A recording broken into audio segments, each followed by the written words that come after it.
I am Zachary, 27 years old, and 10 years ago my life ended without me actually dying. Before I tell you about the moment I watched my own parents beg for forgiveness on my doorstep, I need to know something. Go to the comments right now and tell me where you're watching from. I want to see how far this story travels, because for a decade, I wasn't allowed to have a story at all.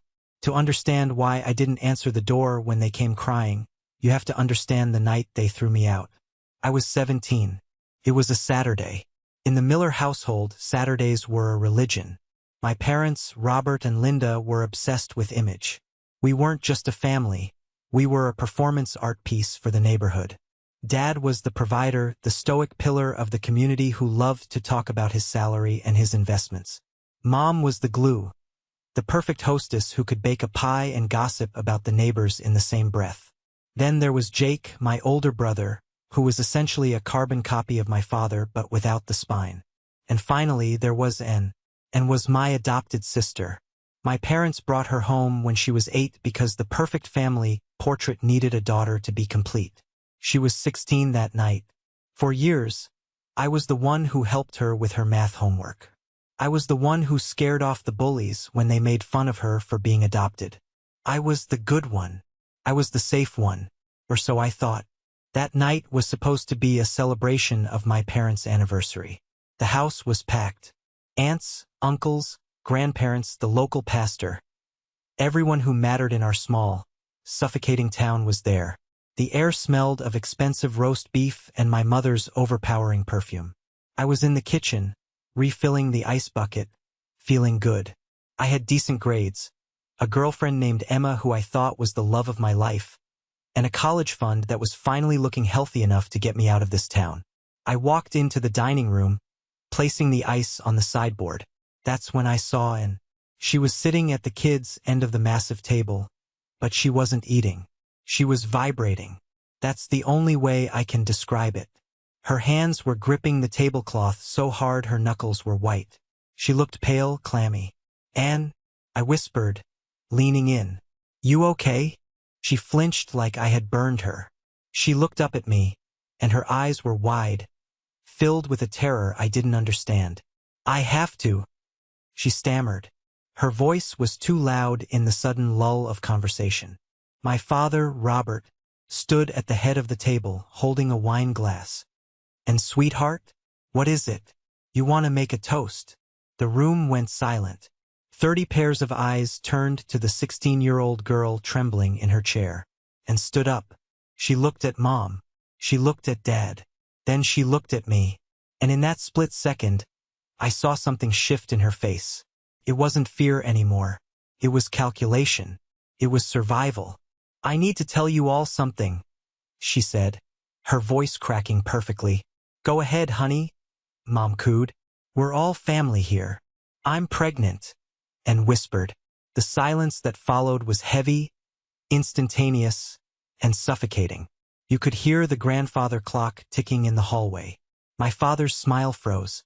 My mother's hand went to her pearls, a cliché unfolding in real time. "Pregnant," Dad repeated, his voice dropping an octave. "Who? And who did this?" And began to cry. Not just cry. She sobbed, her shoulders heaving, her face burying itself in her hands. It was a performance worthy of an Oscar. "He forced me," she wailed. "I said no. I said we shouldn't. But he forced me." The room erupted in gasps. My uncle stood up. "Who, Anne? Give us a name." She lifted a shaking finger. She didn't point at the door. She didn't point at the invisible boyfriend nobody knew about. She pointed at me. "Jackson," she choked out. "It was Jackson. My name isn't Jackson. It's Zachary." But in that moment, she called me by my middle name, the name only family used when they were serious. "Zachary." I stood there, holding a napkin, my brain completely short-circuiting. It was like she was speaking a foreign language. "What? And what are you talking about? That's sick." I looked at my dad, expecting him to laugh, expecting him to say, "Don't be ridiculous," and, "Zach is your brother." But he wasn't laughing. His face had turned a shade of purple I'd never seen before.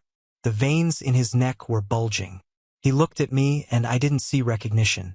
I saw pure, unadulterated hatred. Dad, she's lying, I said, my voice rising. I never touched her. I swear to God, I never. I didn't finish the sentence. My father crossed the room in 2 strides. He didn't ask a question. He didn't ask for my side of the story. He swung. His fist connected with my jaw with a sickening crunch. I saw white flashes as my head snapped back. I crashed into the sideboard, sending the ice bucket and crystal glasses shattering to the floor. I tasted copper, blood, hot and metallic, filling my mouth. You animal! Dad roared, standing over me, his chest heaving. You sick, twisted animal! Robert, stop! My aunt screamed, but she wasn't rushing to help me. She was rushing to cover Anne's eyes. I scrambled backward on the hardwood floor, spitting blood. Dad, stop! I didn't do it. Listen to me. Don't you call me that, he spat. You don't have a father. Not anymore. I looked at my mother. She was holding and rocking her back and forth, and was buried in her chest, wailing. I locked eyes with my mom. Mom, please. You know me. I wouldn't. Mom looked at me. Her eyes were cold, dead things. Get him out of my sight, she hissed. Call the police. Get that monster out of my house. My brother Jake stepped forward. He looked at me on the floor, bleeding, surrounded by broken glass. He didn't offer a hand. He spit. A glob of saliva landed on my shoe. You don't deserve to breathe the same air as us, Jake said. Minutes later, the police were there. I was hauled out of the house in handcuffs, paraded past the neighbors who had gathered on their lawns. I saw the judgment in their eyes. In 10 minutes, I had gone from the golden boy with a college fund and a bright future to a social pariah. They took me to the station. They put me in a cold interrogation room with a mirror I knew was two-way. I sat there for hours, my jaw throbbing, my shirt stained with my own blood. The detective who came in wasn't aggressive. He looked tired. He looked at me with a mixture of pity and disgust. She's 16, son, he said. Statutory. Incest. You know how much time you're looking at. I didn't do it, I said. I was crying now, the shock wearing off, replaced by a terrifying reality. Test the baby. Do a DNA test. Check the dates. I was at soccer camp 3 months ago. Just, please, investigate. She gave a statement, the cop said. She was very detailed. She's lying, I whispered. She's scared of someone else, and she's using me. They held me overnight. But here's the thing about accusations without physical proof. They couldn't hold me forever without a charge, and the timeline and gave was shaky. The forensic nurse found no signs of recent trauma on her. It was her word against mine. By morning, they let me go. Pending further investigation, they said. I walked out of the station into the blinding morning sun. My lip was swollen. My shirt was stiff with dried blood. I had no phone. They had kept it for evidence. I had no money in my pocket. I thought the worst was over. I thought, okay, I just need to go home and explain. Once everyone calms down, we'll figure this out. I was a stupid, naive kid. I didn't know that my life as a miller was already over. I walked the 5 miles back to my house. Every car that passed me felt like an accusation. I kept my head down, praying nobody would recognize me. When I finally turned onto my street, I stopped dead. My stuff was on the lawn. It wasn't packed in boxes. It wasn't stacked neatly. It was strewn across the wet grass like garbage. My clothes, my trophies, my textbooks, my bedding. My laptop was smashed, the screen shattered, lying next to the sprinkler head. The front door opened. My father stepped out. He wasn't wearing his suit anymore. He was in jeans and a flannel shirt, holding a baseball bat. He stood on the porch, looking down at me like I was a stray dog that had wandered onto his property. I told you, he said. His voice wasn't yelling anymore. It was eerily calm. You aren't welcome here. Dad, I just want to get my keys, I said, my voice trembling. And my wallet. Please. You don't have keys, he said. And as for your wallet, consider the cash inside a severance package. Severance. I choked out. Dad, where am I supposed to go? Hell for all I care, he said. I spoke to the lawyer this morning, Zachary. You are out of the will.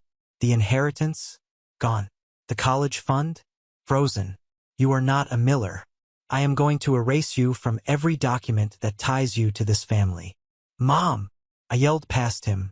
Mom! I saw the curtain in the living room window twitch. I saw her face for a second, pale, tear-stained. Then the curtain fell back. She turned away. She chose her lie over her son. Get your trash and get off my property, Dad said, gripping the bat.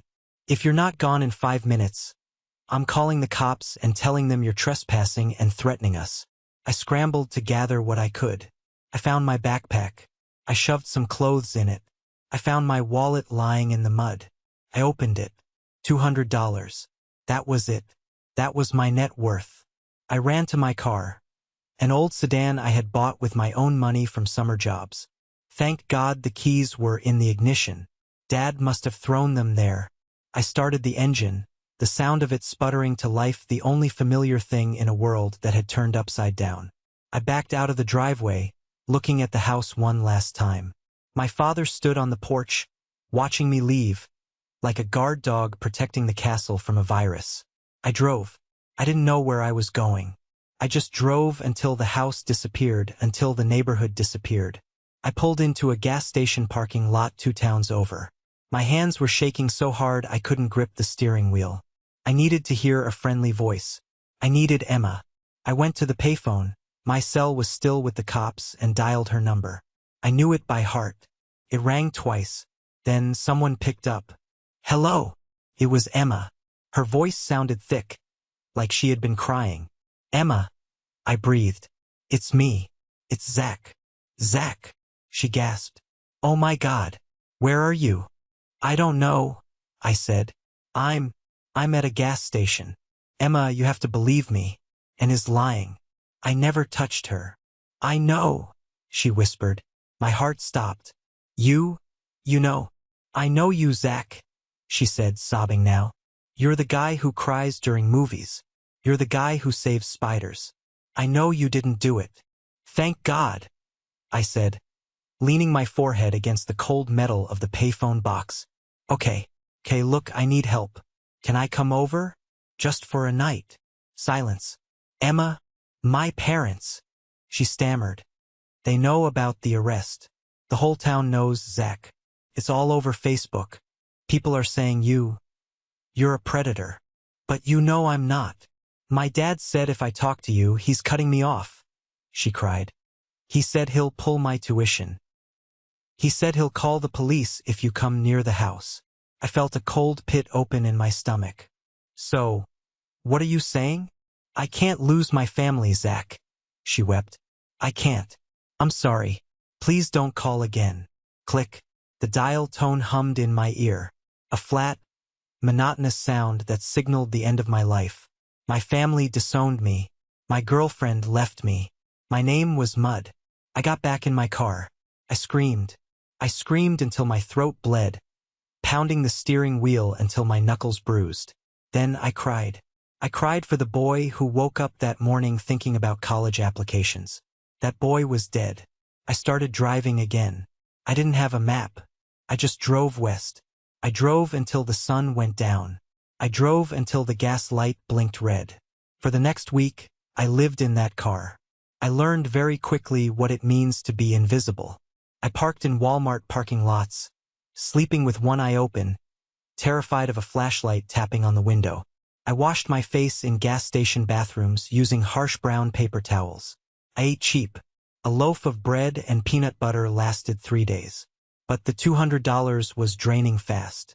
Gas was expensive. By day 7, I was in a town called Maplewood, 3 states away. I was starving. Not the kind of hungry you feel when you skip lunch. I mean starving. My stomach was cramping. My head felt light and floaty. I smelled like sweat and old upholstery. My car sputtered and died right as I rolled into the parking lot of a rundown diner called Andy's Grill. It was fate or maybe just bad luck running out of gas. I sat there for an hour watching people go in and out. I saw them eating burgers through the window. I could practically taste the grease. I looked at myself in the rearview mirror. I looked insane. My hair was matted. Stubble was patching across my jaw. My eyes were sunken. You have to do something, I told myself, or you're going to die in this car. I got out. My legs felt like jelly. I walked to the diner door. There was a sign taped to the glass, handwritten in black marker. Help wanted. Dishwasher. Cash pay. I pushed the door open. A bell jingled. The smell of frying bacon hit me like a physical blow. A man was behind the counter. He looked like he was carved out of granite. Big, bald, with a gray beard and forearms the size of ham hocks. He was wiping down the counter with a rag that looked older than me. He looked up. His eyes narrowed as he scanned me. My dirty clothes, my shaking hands, the desperation radiating off me. "We ain't a shelter, kid," he rumbled. His voice sounded like gravel in a blender. "Buy something or get out." I saw the sign," I rasped. My voice was hoarse from days of silence. "For the dishwasher." He stopped wiping. He looked at the sign, then back at me. "You ever washed a dish in your life?" "Yes, sir," I lied. "I work hard. I need a job." He looked at my shoes. They were expensive sneakers, now covered in mud. He looked at the bruise on my jaw, which was turning a sickly yellow-green. "Runaway?" he asked. It wasn't an accusation, just a fact. "I need a job," I repeated. "Please." He stared at me for a long, uncomfortable minute. Then he grunted. He reached under the counter and pulled out a basket of fries and a burger that looked like a mistake order. He slid it across the counter. "Eat," he said. "Then you wash. If you break anything, I break you." I didn't wait for a fork. I ate with my hands, shoving the food into my mouth, not caring that grease was dripping onto my chin. It was the best meal I had ever had. That was how I met Andy. And that was the day Zachary Miller truly vanished. The kitchen at Andy's Grill was a hellhole, and I loved it. It was hot, steamy, and loud. For 12 hours a day, my hands were submerged in scalding water, scrubbing grease off plates that had been dirty since the 80s. My back ached. My fingers pruned and cracked. But for those 12 hours, I didn't have to think about my father's fist. At the end of that first shift, Andy tossed me a set of keys. "Attic," he grunted, pointing to a narrow staircase behind the pantry. "There's a cot.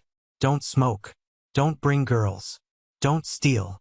I walked up the creaky stairs. The attic was basically a storage closet with a window. There was a mattress on the floor and a stack of old tires in the corner. To me, it looked like the Ritz-Carlton. I locked the door, curled up on the mattress, and slept for 14 hours straight. For the next 2 weeks, that was my life. Wake up, scrub dishes, eat leftovers, sleep. Andy didn't ask questions. He paid me in cash at the end of every week. Meager wages, but enough to buy soap and toothpaste. I started to feel safe, or as safe as a fugitive can feel. Then the bubble burst. It was a Tuesday lunch rush. The diner was packed. I was hauling a bus tub of dirty plates out to the front when I froze. Sitting at the counter was a trucker. Big guy wearing a vest. He was reading a newspaper. On the back page, facing me, was a photo. It was a grainy high school yearbook photo. My photo. The headline read, "Have you seen him? Teen wanted for questioning in family assault." My blood turned to ice. My hands started shaking so bad the silverware in the tub rattled. The trucker looked up at the sound. He looked at me. He looked at the paper. Then he looked at me again. His eyes widened. "Hey," the trucker said, pointing a fry at me. "You look like..." I dropped the tub. Plates crashed to the floor. I turned and ran. I didn't know where I was going. Just away. I bolted for the back door. "Hey, kid." Andy's voice boomed over the noise of the diner. I fumbled with the latch on the back door, panic blinding me. They found me. They're going to drag me back. Prison. I'm going to prison. A massive hand grabbed the back of my shirt and slammed me against the wall. It was Andy.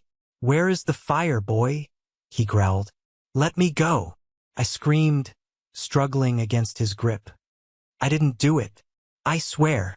The trucker was standing in the kitchen doorway now, holding the paper. That's him, Andy.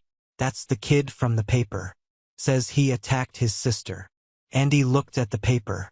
He looked at the headline. He looked at the photo. Then he looked at me, trembling against the wall, tears streaming down my face. I didn't touch her, Andy. I sobbed. She lied. Please, don't call them. The kitchen went deadly silent. The cook stopped flipping burgers. Andy took the newspaper from the trucker. He looked at it for a long second. Then he crumpled it up into a ball and tossed it into the trash can. Don't look like him to me, Andy said, his voice flat. The trucker blinked. What? Andy, that's clearly. I said. Andy stepped closer to the trucker, crossing his massive arms. It don't look like him. My dishwasher's name is Zach. He's been here 2 weeks. Works hard. Keeps his mouth shut. He stared the trucker down. You want to finish your burger, Earl? Or you want to play detective? The trucker looked at Andy, then at me. He shrugged. Whatever you say, Andy. Just looked like him. He went back to his seat. Andy turned to me. I was sliding down the wall, gasping for air. Get up, he said roughly. Why? I whispered. Why didn't you turn me in? Andy sighed, scratching his beard. Kid, I've been around long enough to know the look of a guilty man. You got the look of a scared rabbit. Besides, he looked toward the dining room. Everybody's got a story. Some are true, some ain't. As long as you scrub those plates clean, I don't care what your last name is. He pointed to the sink. Get back to work. And stop breaking my damn plates. That was the moment Andy became more of a father to me than Robert Miller had ever been. Over the next few months, Andy started teaching me things. He saw I was smart, that I hated being idle. When the walk-in freezer broke, he didn't call a repairman. He called me over. Look here, he said, pointing at the compressor. You see this coil? It's frozen over. Why? Bad airflow, I guessed. Smart kid, he grunted. Fix it. I started reading manuals. I started fixing the AC units, the fryer, the ice machine. I realized I had a knack for it. I liked machines. Machines didn't lie. If a machine was broken, there was a reason, and if you followed the logic, you could fix it. Humans weren't like that. One night, after closing, Andy slid a brochure across the counter to me. It was for a trade school nearby. HVAC certification. I can't, I said. I don't have a high school diploma. I don't have ID that I can use. I know a guy on the school board, Andy said, and you can get a GED. As for the ID, he reached into his pocket and pulled out an envelope. This is your salary for the last 6 months. I've been saving the extra. Use it to get a lawyer, get a name change, get whatever you need. Stop hiding, Zach. Build something. I opened the envelope. It was full of cash. I looked at him, my eyes burning. Why? Because, Andy said, looking away, my son would have been your age if he hadn't made different choices. Don't waste it. I took that money. I studied for my GED at night in the attic. I worked double shifts. I got my certification. I was rebuilding myself piece by piece. But the ghost of my past was always there, waiting. 5 years passed. I wasn't a dishwasher anymore. I was a lead technician for a local HVAC company. I had my own apartment. It was small, but it had a lock on the door and my name on the lease. Well, not my old name. I had legally changed my name to Zachary Sterling. Sterling was my grandmother's maiden name, the only person in that cursed family who had ever shown me unconditional love before she died. Zachary Smith was dead. He died the night he slept in a Honda Civic behind a gas station. I was safe. I was stable. But I was haunted. I had a ritual. Every year on my birthday I would go to an internet cafe, never my own computer, paranoia is a hard habit to break, and I would search for them. It was a form of self-harm, I know. But I needed to know. That year, I found Anne's Facebook profile. It was public. I scrolled, and my breath caught in my throat. There were photos of a party. A welcome home party for Anne. And there, in the center of the photo, was Anne holding a baby. A little girl. maybe 4 years old. The caption read, "Happy 4th birthday to my little miracle, Lily. So blessed to have such a supportive family." My parents were in the photo. Dad was smiling, a genuine smile I hadn't seen in years. Mom was holding the cake. They looked happy. They looked perfect. Wait, the math. And accused me when she was 16. The baby was 4 now. That meant she kept the baby. That meant my parents were raising the child of the assault. And they looked so guilt-free. They were playing grandparents to the child born from a lie. I felt a surge of bile in my throat. I wanted to smash the screen. How could they sleep at night? How could they celebrate birthdays and holidays while I was erased? But then I saw something else. A comment from my brother Jake. "Best niece ever. Glad we kept the circle tight." Kept the circle tight. That was their code for protected the lie. I logged off. I walked out into the rain. I stood on the sidewalk and made a vow. I will never let them hurt me again. I will become so successful, so untouchable, that their opinion of me doesn't matter. I threw myself into my work. I became a machine. I took every overtime shift. I volunteered for the crawlspace jobs nobody wanted. One summer, I was working with a guy named Derek. Derek was a new hire, young, kinda clumsy, but a good kid.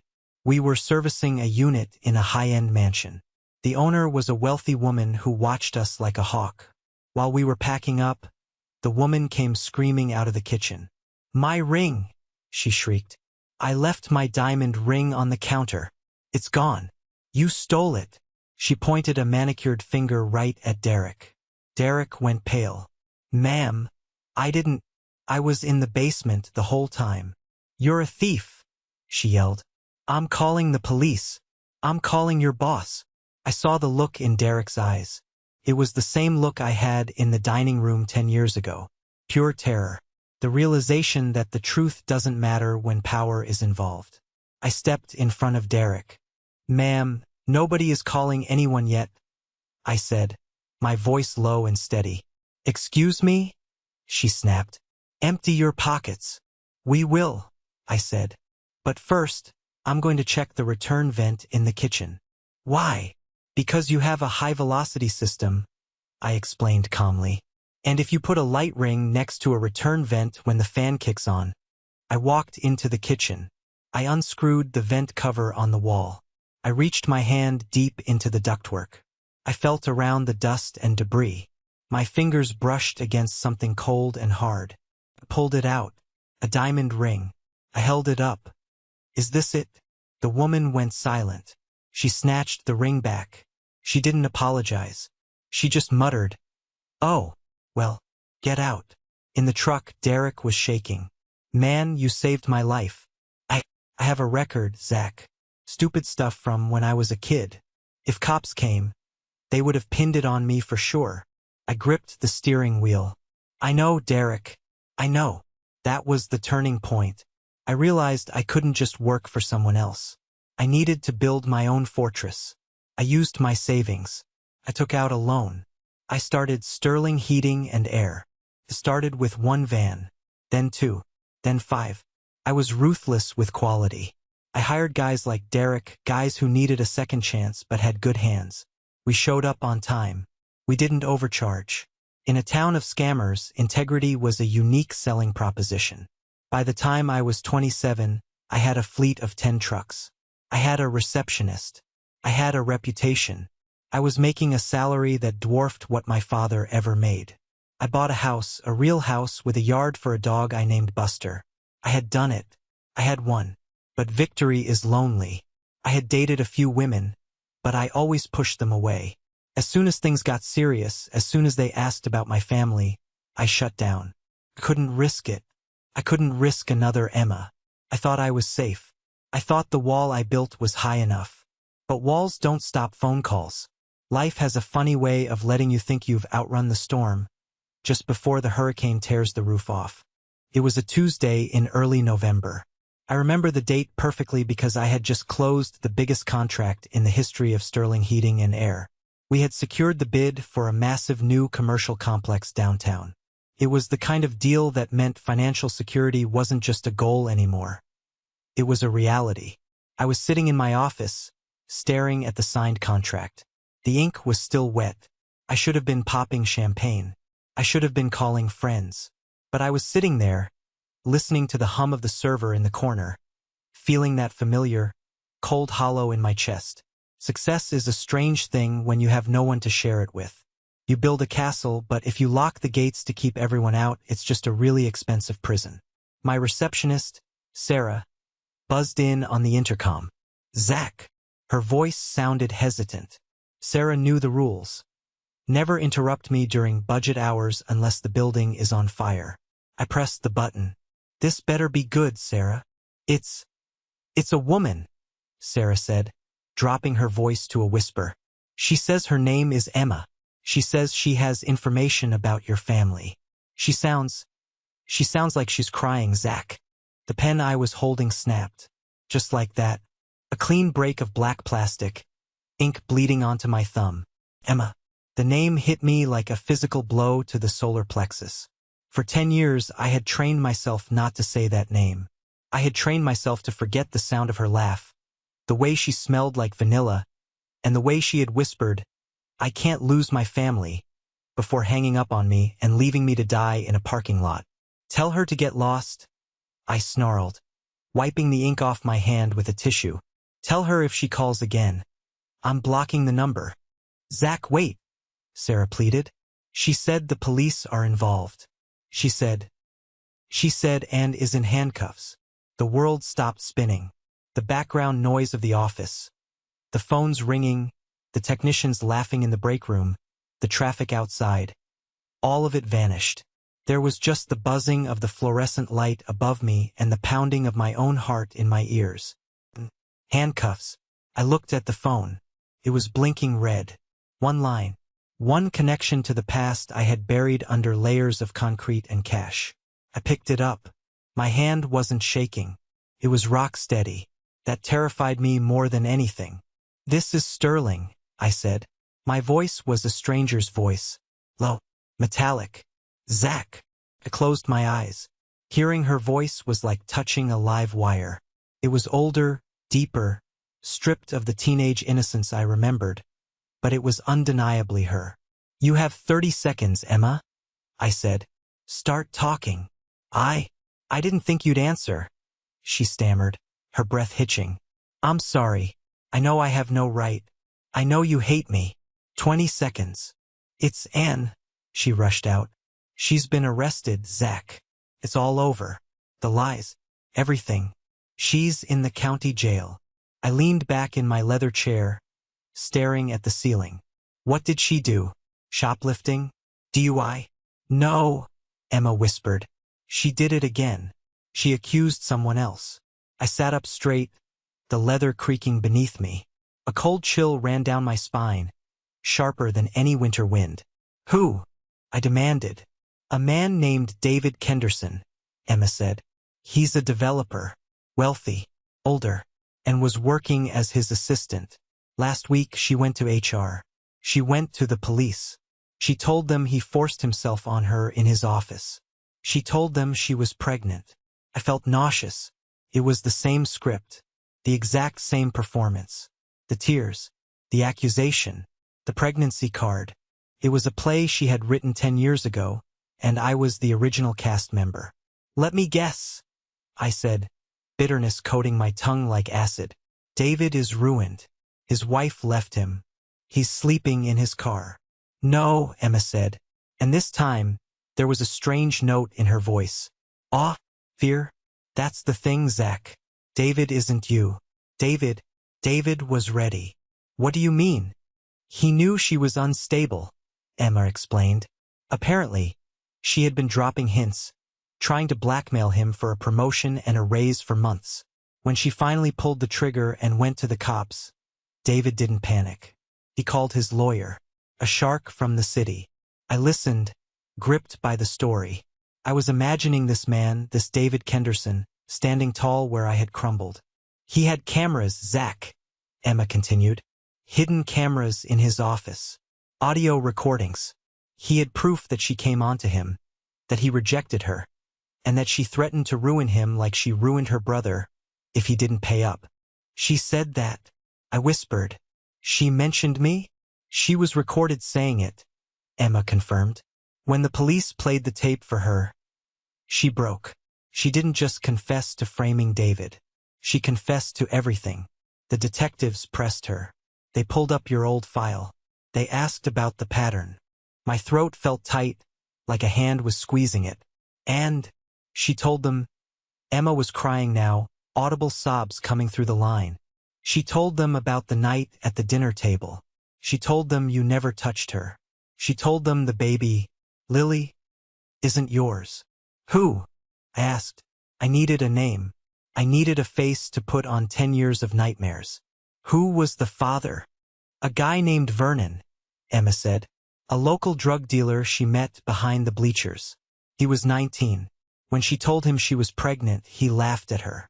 He said if she told anyone, he'd kill her. He skipped town the next day. I closed my eyes, visualizing the scene. A scared 16-year-old girl. A dangerous boyfriend. A belly full of consequences. And there I was, Zachary, the brother who helped with homework. The brother who never fought back. The safe target. I was a shield, I murmured. I wasn't a monster. I was just a human shield for her mistakes. She chose you because she knew everyone would believe her, Emma said, her voice trembling with guilt. She chose you because you were good, Zach. Because you were the golden child's protector. She weaponized your kindness against you. Silence stretched between us. The truth was out. It was floating in the air, heavy and undeniable. But it didn't feel like a victory. Felt like an amputation. I looked at the framed certification on my wall, the one Andy had paid for. I looked at my hands, rough from years of manual labor. Zach, Emma asked softly, are you still there? Why are you calling, Emma? I asked, my voice devoid of emotion. Why now? Why not 5 years ago? Why not the day I left? I needed you to know, she wept. And I needed to say I'm sorry. I was a coward. My parents threatened to stop paying my tuition, to cut my college fund, and I chose money over the truth. I chose comfort over you. I have to live with that every day. Yes, I said. You do. I didn't offer forgiveness. I didn't say it's okay, because it wasn't okay. Forgiveness is cheap when you haven't paid the price of the damage. Thank you for the information, Emma, I said. Don't call this number again. I hung up before she could say goodbye. I sat there for a long time. The sun moved across the floor of my office. The shadows lengthened. I didn't move. I felt like I had been holding my breath for 10 years. And suddenly, I had exhaled, but my lungs didn't know how to take the next breath. My computer pinged. An email notification. Then another. Then my phone started buzzing with text messages. It was starting. I opened a local news site. The headline was screaming in bold, black letters. Local woman arrested for extortion. Admits 2-decade OLD frame job. There was her mugshot. She looked older, haggard. The makeup was gone. The innocent, wide-eyed look that had fooled a town was replaced by the hard, bitter lines of a woman who had spent a decade spinning a web that finally caught her. I scrolled down to the comments. User 123. OMG. Isn't this the sister of that Miller kid who vanished? The one everyone said was a perv. Justice for all. I went to school with Zach Miller. He was a good guy. This makes me sick. His family destroyed him. Town gossip. I always thought something was off about her story. Poor guy. I laughed. A dry, humorless bark of a laugh. Suddenly, everyone was an expert. Suddenly, everyone always knew. Where were these people when I was sleeping in a Honda Civic? Where were they when I was washing dishes for scraps? They were the same people who crossed the street to avoid me. My office door opened. It was Kevin, one of my senior technicians. He looked pale. Boss, he said, holding his phone. Have you seen this? The news? It's about you. I looked at Kevin. He was a good kid. Young. Eager. Just like I used to be. I saw it, Kevin, I said calmly. Is it true? He asked. You were innocent the whole time? Yes, I said. I was. Kevin looked at me with a new expression. It wasn't just respect for his boss anymore. It was something deeper. Man, I don't know how you're standing here. If my family did that to me, I'd want to burn the world down. Fire doesn't fix anything, Kevin, I said, standing up and grabbing my keys. It just leaves you with ashes to clean up. And I'm done cleaning up other people's messes. I walked out of the office. I walked past the receptionist's desk where Sarah was staring at me with wide, teary eyes. I walked out to my truck. I sat in the driver's seat, gripping the wheel.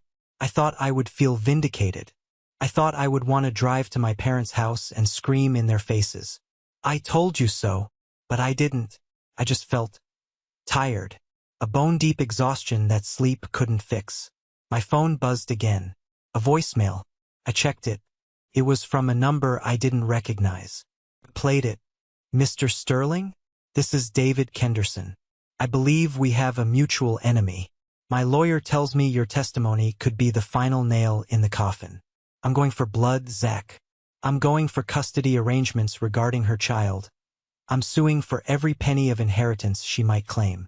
I want to make sure she never destroys a man again. Call me. I stared at the phone. This was it. The crossroads. I could walk away. I could let the police handle it. I could stay in my safe, quiet life as Zachary Sterling. Or I could step back into the fire.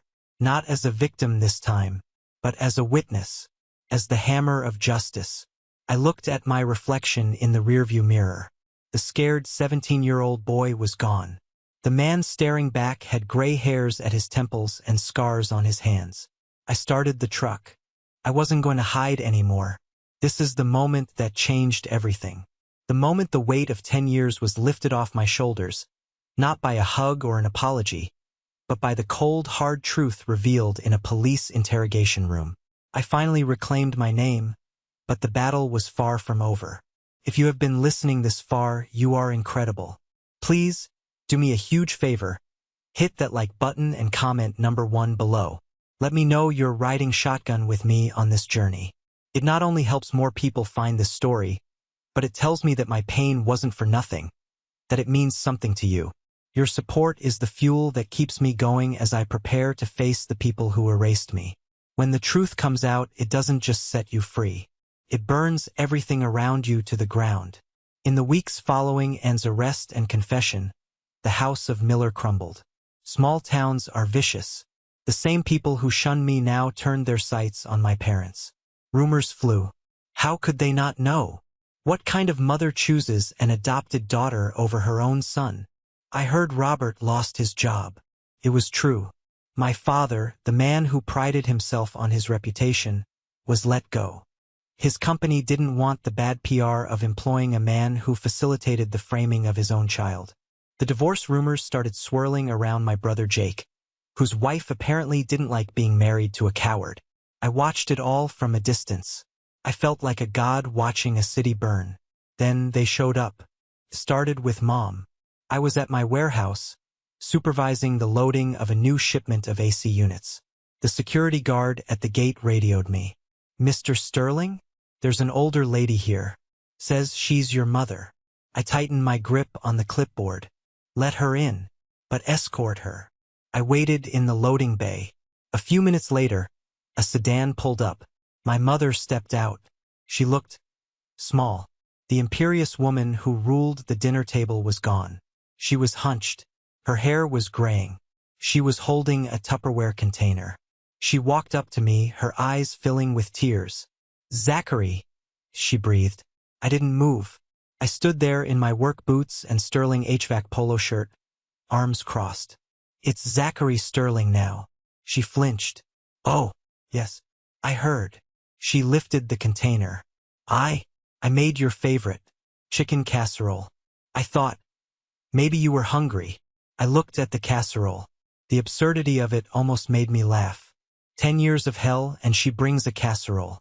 I'm not hungry, I said. What do you want? I want to apologize, she wept. We didn't know, Zach. She lied to us too.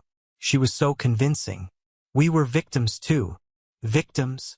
I stepped closer. You watched Dad beat me. You watched me bleed on the floor. You didn't ask me a single question. You threw my clothes in the mud. Your father was so angry, she sobbed. I was scared. You weren't scared, I said coldly. You were relieved. You preferred the lie because it was cleaner. It was easier to sacrifice me than to admit your perfect daughter was flawed. Please, she reached for my hand. We miss you. The house is so empty. He's not doing well. We want you to come home. I am home, I said, gesturing to my warehouse. This is my home. Zach, please. Take your casserole, I said, and leave. If you come back, I'll file for a restraining order. She stood there, stunned. She wasn't used to hearing no. She set the casserole on a shipping crate and walked away, sobbing into her hands. I threw the casserole in the dumpster. 2 days later, it was Dad. He didn't come with food. He came with attitude.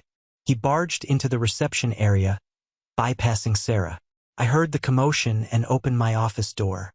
There he was, Robert Miller. He looked older, thinner, but the arrogance was still there. Sir, you can't be back here. Sarah was yelling. It's okay, Sarah, I said. Let him in. Dad walked into my office. He looked around, taking in the mahogany desk, the awards on the wall, the view of the lot full of trucks. You've done well, he said. No hello. No sorry. Just an appraisal. State your business, I said, not inviting him to sit. Don't speak to me like that, he snapped, the old reflex kicking in. Then he caught himself. He sighed. Look, son, things are complicated. This lawsuit from Kenderson is going to bankrupt us. The legal fees, the damages. He's talking about taking the house. Sounds like a problem, I said. We need you to talk to him, Dad said. He's your ally, right? Tell him to back off. Tell him we've suffered enough. We lost our daughter to prison. For Christ's sake. You didn't lose her, I said. You enabled her. We made a mistake. Dad slammed his hand on my desk. We are human, but we are family. Blood is thicker than water, Zachary. I'm not a Miller, I reminded him. You said it yourself. You erased me. I was angry, and now I'm indifferent, I said. I pressed the intercom button. Security, I have a trespasser in the executive office. Please remove him. Dad's jaw dropped. You're calling security? On your father. You're not my father, I said, looking him dead in the eye. My father was a man named Andy who ran a diner and taught me how to be a man. You're just a guy who owes me a childhood. 2 burly guards appeared at the door. Sir, you need to leave, one said. Dad looked at me, his face turning that familiar shade of purple. But he didn't swing this time. He knew he had no power here. You're a cold bastard, he spat as they let him out. I learned from the best, I replied. A week later, a box arrived. No return address. I opened it. It was full of letters. Dozens of them. Unopened. They were the letters I had sent in the first month after I left. The letters where I begged them to believe me. The letters where I told them I was hungry and cold. They had kept them. They had never opened them. And now they were sending them back? Or maybe Mom sent them to show she had kept them. I didn't care.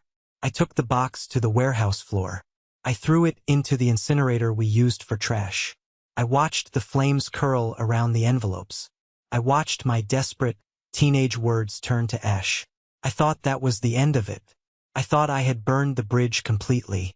But the devil always has one last card to play. And her name was Anne. I thought I was done. I thought throwing my parents out of my office and burning their letters was the period at the end of the sentence. But the past is a stubborn thing. It doesn't just disappear because you want it to. It lingers in the cracks of the pavement, waiting to trip you up one last time. 3 months after Anne's arrest, I received a letter. It wasn't from a lawyer. It wasn't from my parents. It was a plain white envelope with a stamp that was slightly crooked. The return address was stamped in red ink. Maple Ridge Correctional Facility. I stood by my mailbox, the wind biting at my face, holding that envelope like it was a bomb. Inside was a single sheet of lined yellow paper. The handwriting was shaky, barely recognizable as the neat, bubbly script and used to use to sign birthday cards. Zachary, I don't expect you to come. I don't deserve it. But the lawyers say I'm going away for a long time.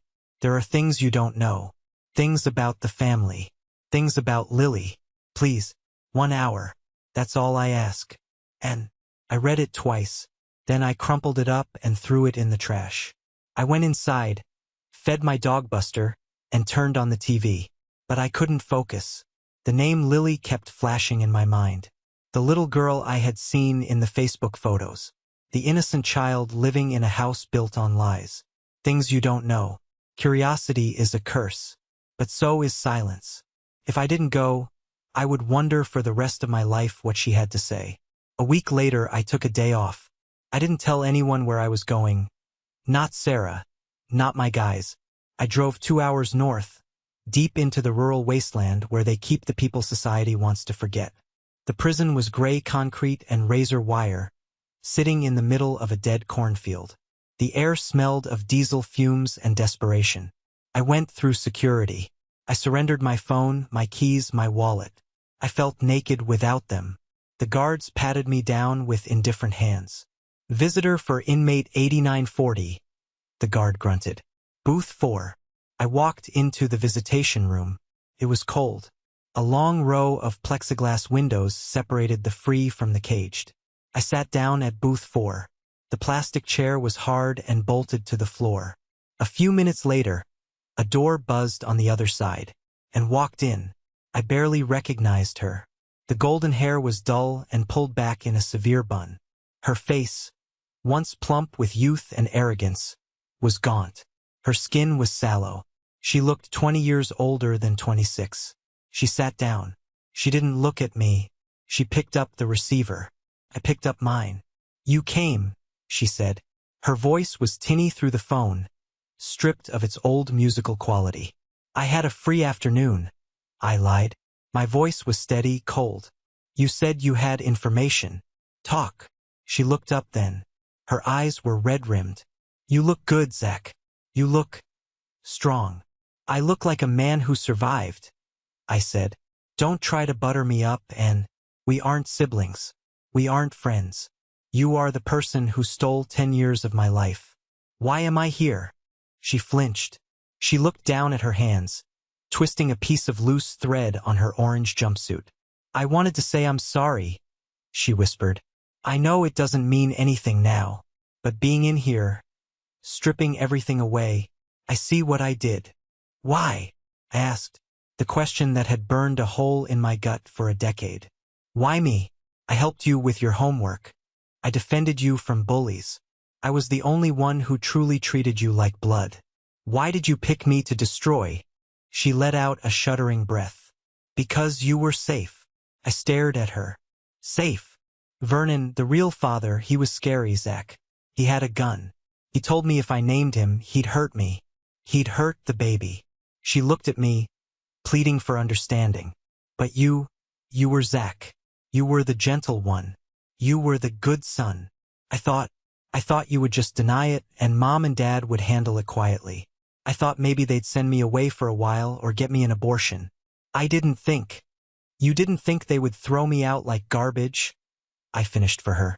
I panicked, she cried, tears tracking down her hollow cheeks. And then, once the lie was out, everyone believed it so fast. Dad was so angry. Mom was so dramatic. I couldn't take it back. If I admitted I lied, they would have hated me too. I was scared of being alone. So you made sure I was the one who was alone, I said. You traded my life for your comfort. That's not panic. And that's evil. She nodded, sobbing silently. I know. I deserve this. I deserve to be in here. Is that all? I asked, preparing to hang up. You wanted to give me a history lesson on your cowardice? No, she said quickly, pressing her hand against the glass. It's about Lily. I froze. What about her? She's 10 now, and said. She's smart. She asks questions about her father. My stomach tightened. And Mom and Dad, and hesitated, looking terrified. They never told her the truth. Even now. Even after the arrest. What do you mean? They told her you are her father. And whispered. They told her you were a bad man who hurt me and ran away. They showed her your picture, Zach. The one from high school. She hates you. She thinks you abandoned her. I felt the blood drain from my face. My hands clenched into fists so tight my fingernails dug into my palms. They did what? I hissed. They didn't want to admit they were wrong. And said. It was easier to keep the lie going than to explain to a child that her mother is a liar and her grandparents are enablers. They poisoned her against you, Zach. To protect themselves. I stood up. The chair screeched against the floor. This was it. The final cruelty. They hadn't just erased me. They had turned me into a boogeyman for an innocent child. They had weaponized a little girl's mind to cover their own shame. You tell them, I said, my voice shaking with rage. You tell them that if they don't tell that girl the truth, the real truth, I will sue for defamation so hard they won't have a house to sleep in. I will put their names on every billboard in this county. I can't, and wailed. I'm in here. They won't listen to me anymore. Then that's your problem, I said. You built this house of cards. Watch it fall. I looked at her one last time. I didn't see a sister. I didn't see a victim. I saw a stranger who had consumed everything in her path to save herself. I hope it was worth it, I said. I hope the 10 years of comfort were worth dying in a cage. Zach, please, she screamed as I turned away. Don't leave me. You're the only one who knows the truth. Please. I didn't look back. I walked out of the visitation room. I walked through the heavy steel doors. I walked out into the gray afternoon. I got into my truck and just sat there. I didn't scream. I didn't cry. I felt a cold, hard resolve settling in my chest like concrete setting. They had used a child. That was the line. There was no going back from that. There was no clearing the air. There was only war. I pulled out my phone. I dialed a number I had saved but never used. David, I said when he answered. It's Zach. I'm ready. Let's burn them down. The civil trial wasn't a battle. It was an execution. David Kenderson didn't just have a lawyer. He had a team of sharks in Italian suits who smelled blood in the water. I wasn't the plaintiff, but I was the star witness. I sat on the stand and told my story. For the first time in history, people were legally obligated to listen to me.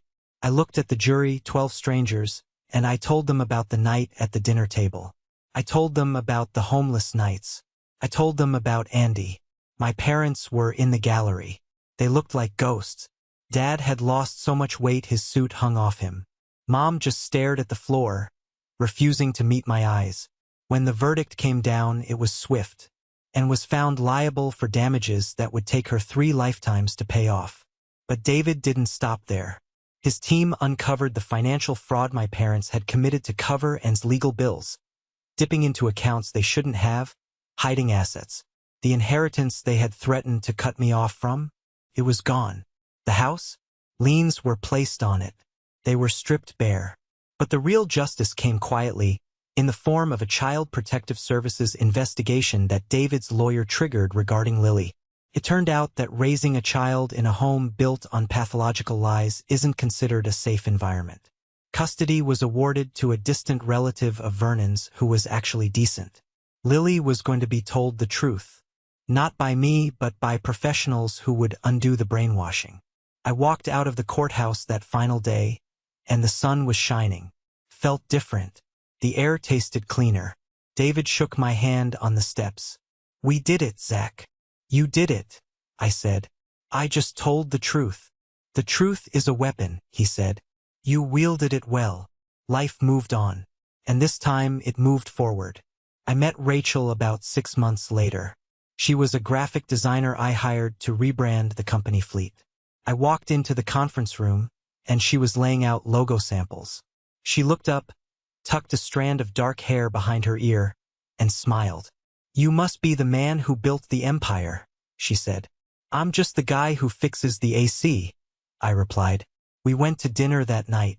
I didn't mean to tell her everything, but Rachel had a way of listening. A stillness that made you want to fill the silence. I told her about the prison. I told her about the trial. I told her about Andy. She didn't look at me with pity. She reached across the table and took my hand. Her skin was warm. "You're not broken, Zach," she said firmly. "You're just forged. Like steel. It makes you stronger." 2 years passed. We moved in together. We got engaged. Andy, now retired and grumbling about his arthritis, moved into the guest cottage on our property so I could keep an eye on him. I had everything. A thriving business. A woman who loved me.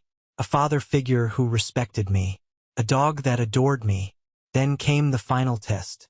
It was a Tuesday night, almost midnight. Rachel was asleep beside me. My phone buzzed on the nightstand. I rolled over, squinting at the screen. Unknown number.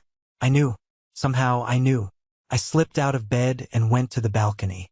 The night air was cool. I accepted the call, but I didn't speak. "Zachary." It was Dad. His voice was a wreck, raspy, weak, wet. "It's Robert," he said. He couldn't even call himself Dad anymore. I don't have much time, son. The doctors, it's stage 4, pancreatic."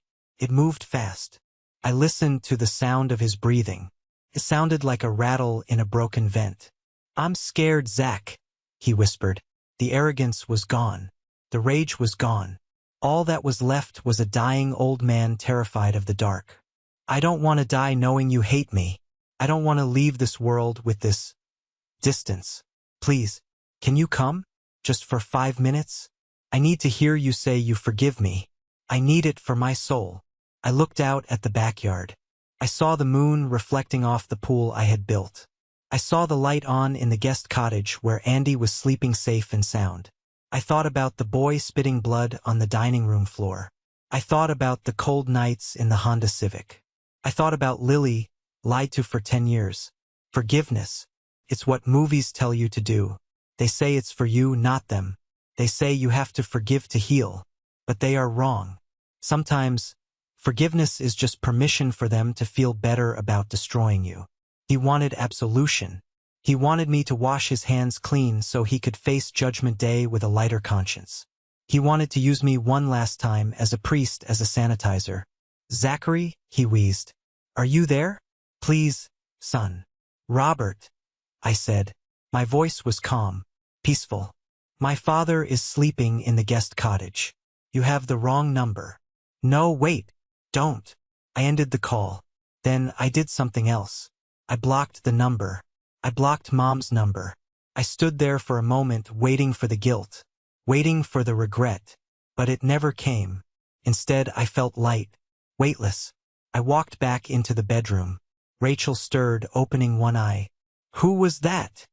she murmured sleepily. "Wrong number," I whispered. I climbed back into bed and pulled her close. "Just a spam caller." She hummed, snuggling into my chest. "Love you. Love you too."